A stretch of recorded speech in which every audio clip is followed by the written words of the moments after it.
Inflation cooling slightly last month after a long stretch of historic levels, but are Americans actually feeling the change in their lives every single day? Probably not. Joining us now is Job Creators Network President and CEO Alfredo Ortiz. Okay, so these inflation numbers, we have seen the headlines. They're cooling some. Right. But people at home, they tell us all the time, they're not feeling it at home.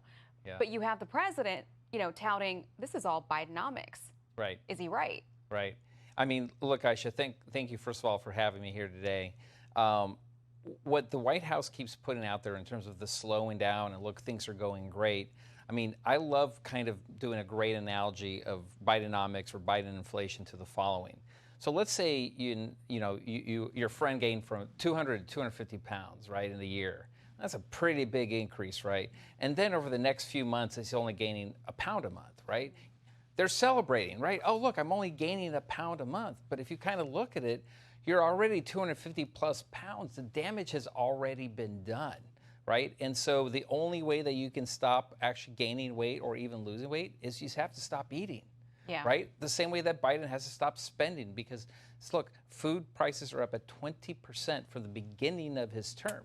So when you just look at the month over month versus a year ago, it looks great. But when you got to compare it versus the beginning of his term, that's where the average American consumer wallet is thinning out because those are the prices that they're actually paying Well, good today. point. And I want to put those numbers up now. If we can put these CPI inflation numbers up. This was the most recent consumer price index that was out. And it shows from June 2023, year over year, rent is up.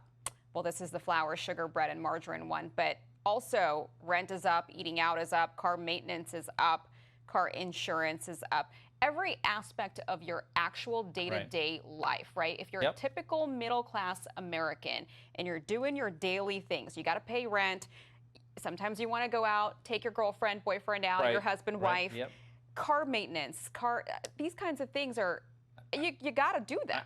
I mean, everything is up. And that's the whole point that, kind of trying to make here is that it compounds on itself.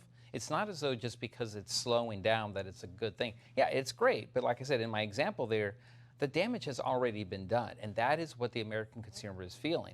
And not only the American consumer, but our small businesses, which are really getting hit hard. I mean, they're still suffering from post-COVID, the wage issues, the labor issues, supply chain issues, and now inflation.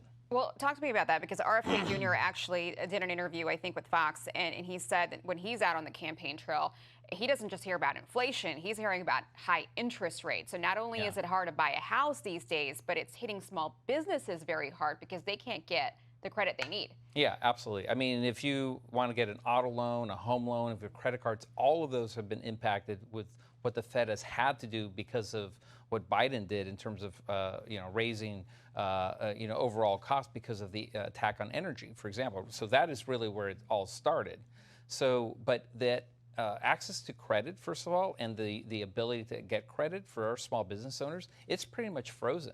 Because these small and regional community banks, they're deathly afraid now of giving out because they don't know, is it another quarter, is it another quarter point after that? And for every single quarter point that goes up, these regional community banks, their portfolios get strained. And so they're holding back cash from our small business owners. And when small business owners can't expand because they can't get credit, guess what they don't do? They don't hire people. Let me ask you this, though. I mean, everyone out there on the campaign trail is selling their economic plan and everybody says they're going to fix this. Yep. Is there anyone out there whose economic plan you've heard or seen that has impressed you or stood out yet? 3 words: drill, baby, drill. I mean, we have to. Energy. We got to fix that. It all started, quite frankly, from day one when President Biden attacked domestic energy production. And everything else started going south from, and even global global energy.